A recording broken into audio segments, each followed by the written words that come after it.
Greetings, this is Ron. This is Fellonius, and we are back with Chapping, episode 7. This is a show in which two chaps each bring a random mystery topic to share, and we try to see what the other chap's point of view is on that topic. And you get to listen to both of us. And it's secret, that's the point. Yeah. It's my turn to start. We have just figured that one out. And I should now give you something really good to think about. Grass is more intelligent than humans. Okay. Yeah. Yeah, but didn't you know that? No. I mean, grass has been evolving much better than humans. I mean, grass is one of the few things that can regrow certain parts. It can be all over the planet. It really doesn't matter. Yes, it's stationary. Most grass are stationary, and it's boring because it's stationary. Yes, it gets eaten by animals and stuff. Yes, and it gets peed on by dogs and all that. But still, it's still there. Okay. If we are not comparing this to humans, who hasn't been evolving at all, and they can die at any moment, you never know. Grass never dies. Why should it? It has already evolved past dying. I would say that grass is much more intelligent and a better thing to keep this planet alive. Oh, my goodness. You didn't see that one coming, right? No, not at all. Now, where do I get this from? Well, actually, it is from some research that has been done. We should, according to some German scientists, be more respectful of the grass and the trees and all that stationary stuff that is growing out there. We just look at it and we say, well, that's crap. We just mow it and leave it there by that. But still, if you really look back, grass has actually been one of the things that always has, together with cockroaches, I guess, been there. It's always been there.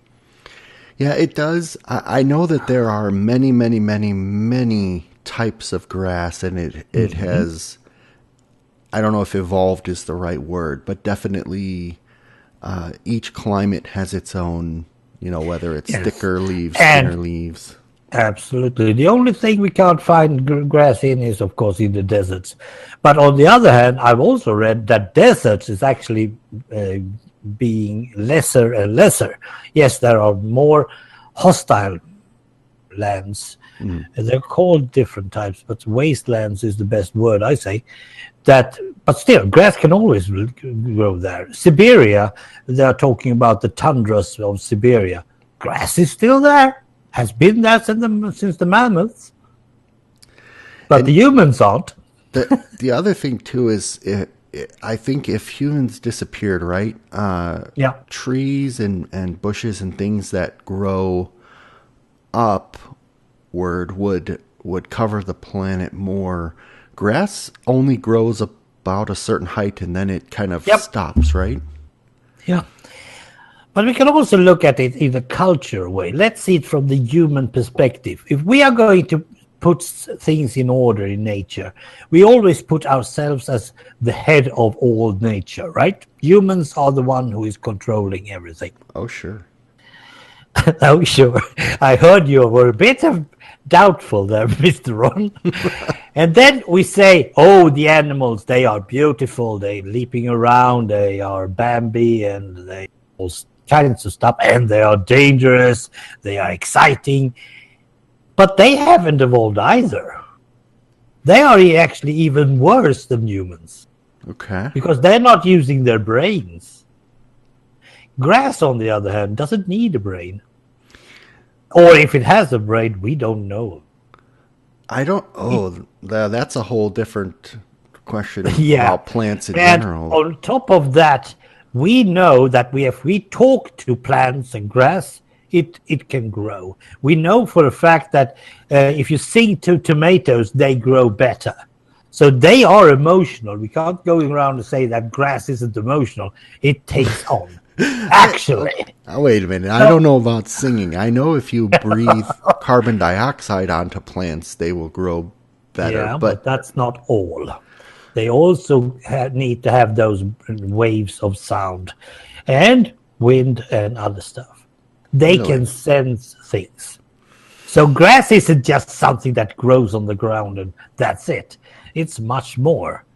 So my point is we need to be more respectful of grass. You don't buy it? Okay. I guess I don't.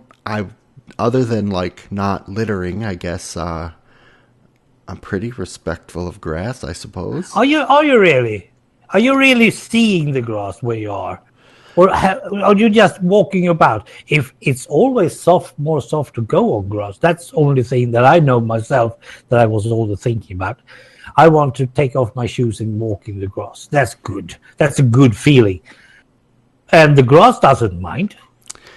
Well, I know as a kid, I would often go out into the yard and just lay in the grass and just lay there for a long time looking up at the sky and enjoy the feeling of the grass. Or when I certainly go out for walks nowadays, if I take grassy paths, I look because I don't want to step in any dog poop. Oh yeah, that's true. But and I obviously cut the grass with the lawnmower, which yeah, but it doesn't kill the grass. that's about the extent of my thoughts of Yeah, grass. we really don't think about grass as such. And okay, I can understand that. Now, the reason I'm bringing up this topic is actually I heard this on the Swedish radio. There was one who is actually trying to really convince his two mates in a program that's called the Scouts. Okay. In Swedish, it's called Spanarna. And they was actually saying this, that we should respect the grass more because it's more than just something green on the ground. And then they started talking about these feelings and stuff. And they've also reason to see that trees are actually able to move, some of them, or it's not movement as such. They just make sure that the next tree their child or whatever we're going to call it, the seeds are going away and away. So the same goes for trees. They are able to make sure that they are never going to die. And even a forest fire actually helps both grass and the trees and the moss and all that to relive. It actually makes sure that all the bad things are dead. Yeah, it helps to open the seed pods. It helps to the heat will blow some of the seed further. Yeah. And, do that to a human. Yeah. Do that to a human and you'll see if he just carry on his... No, he doesn't. He's dead. We are really short-lived, are we? Well, animals are even worse. And plants can definitely sense the direction of sunlight and turn to face it. Yes. They lean out over cliffs or over water. Yeah. Roots of trees will go for a water pipe buried in your yard. Absolutely. Somehow sensing the water inside the pipe. Are strong. Grass, I can't tell you how often I see grass coming up through pavement, through cement. That I couldn't break with my hand. Exactly. You see, we are not very well. I should just talk bad about humans. We have done something good somewhere. Maybe we could learn some persistence. Yeah, but actually, why don't we evolve better as humans? Could it be that we are too technological? We have been talking about technical stuff before. I don't know. But it's an interesting thought that you could see it like grass is actually more clever than humans. Because it will survive us. We know that. Yeah. And the cockroaches probably, because they can survive anything. There you have it. That's my point of today. Okay. So I was thinking about this topic because I heard it on some podcast, or news report or something, and I don't. Okay. I wish I would have wrote down where it is, but Yeah. are you're familiar with the technology process of carbon dating? Oh yes, you So use C. measuring the amount of carbon, or I guess it's really more about measuring the radiation decay in Yeah. an object, and then Yes, because guessing. carbon is actually making sure their atoms is actually being decreasing by age, Yeah, yeah, something like and that. and being able I to should have learned that. being able to figure out how old something is based on its carbon dating.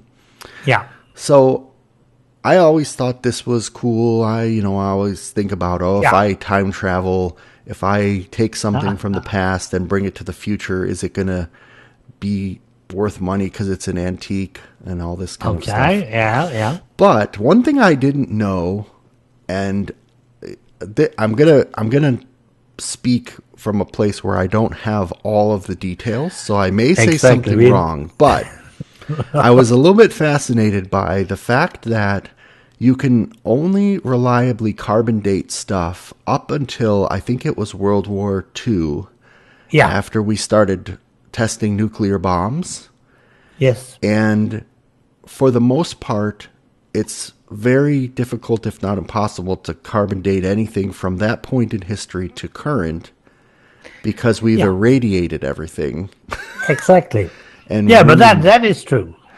that like kind of blows my mind. Like I thought carbon dating, I could pick up a sandwich from last week and test how old it was, or I could take a shoe from 2 months ago. But apparently you can't do that. Because everything on this earth has been set out from radiation of different types. Yeah. It's not only one. And that means also that if you're trying to carbon date from that period and forward, you may actually be up to 10 years wrong. Yeah. And that's totally awesome.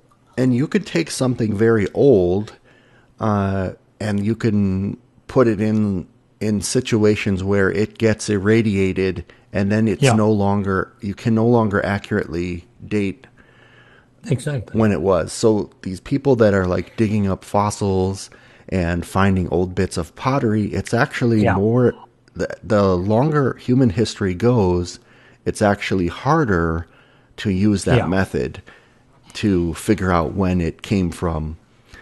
And I don't know, somehow that just makes me feel like we've broken our ability to do history. Our tool.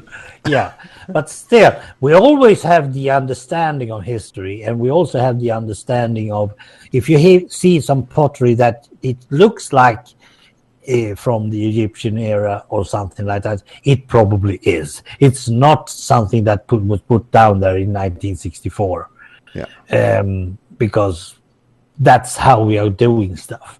And if you go backwards in time, you're actually going with a wider span. This was between that 1,000 and that 1,000 years. So going backwards is also probably. But I think, since it's all about chemistry, more or less, and radiation, I think they might actually find some tool to make sure that they can, like in Star Trek, they can always compensate for it. Mm-hmm. Like, I'm filtrating this and I'm compensating for that. And perhaps they can actually compensate for the radiation, and that brings back the carbon dating again. But it isn't the best way of doing stuff. Yeah. Well, they are trying to do some others. And it makes me think, if we ever do find some fossils or life or something on another planet where they didn't have humans or other radiation, we'll be able to actually use this. It has to do with that. It has to be carbonized. It has to have some sort of carbon inside it. Yeah. Now, most of us has, because we are calcium-related figures, but it could be that an alien person might not have that type. It might just be liquidized or something. Might we not don't be know. carbon-based life form. Not at all. Not at all. But we just think so. But it feels like it's nature's way of making us, so I think it should be. Now this is strange. Now we're going to aliens. Well, why not? Well, destroying stuff is one thing that human is very good at. We know that. Yeah. But we didn't know that we did that unintentionally. Yeah. Yeah, it was like when I was listening to people talking about this, it was just like a fascinating point. Like, Yeah. suddenly there's a point in history where we influenced and ruined a natural process in a way that we never thought we would have. And we don't know actually what other things we have done that ruin a lot of times tables and stuff. Because if we're looking at those problems we have with the air, the radiation from the sun, we don't know if we are letting too much sun radiation in. That could also tamper with those nature stuffs. But carbon-based dating is actually, that is a natural way of dating. So I hope they find a way to get back to it, because I think it's more useful. But on the other hand, we have more or less digged up this planet, so this planet might not be interesting anymore. That's exactly what I was just thinking too. Is like I think there is still a lot of fossils we haven't found, and potentially things on the bottom of the ocean, man-made things. Yeah, that we just can't get to. But Titanic is still down there. Yeah, and we know but now it's radiated. And most of the things down, actually, now that I think of it, most of the things down there we would know when it was built because we built it. In the postmodern world, maybe old wooden ships and things are probably decayed or not fossilized as much. Well, we don't know that for sure, because there was one dig in, I think it was in Netherlands, in Holland, where they suddenly was trying to make sure that they could go with a road or whatever it was. So they started to dig in a mud bank. And when they dug pretty far into it, they suddenly realized, hey, here's a boat.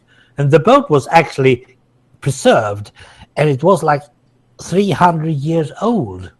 But you could see it was a boat. We had all the lining and all the stuff on it. But as soon as that got oxygen on it, it started to decay immediately. Yeah. I don't know what they did with it, but if they put it back into the mud again, but they couldn't, could they? Yeah. So stuff might actually be left down there, but it's still radiated. They didn't say how far down it has to be into the ground, radiation. I don't know. It might actually, if there is like 200 yards down, it might actually be able to survive. There's a lot of strange things out there. Absolutely. Nice one, mister. All right. Well, if you listeners want to hear us chap about a topic that you have, or if you just thought of a random word while you're listening, let us know in the comments. Absolutely. We'll be back with more anyway. Bye. Thanks.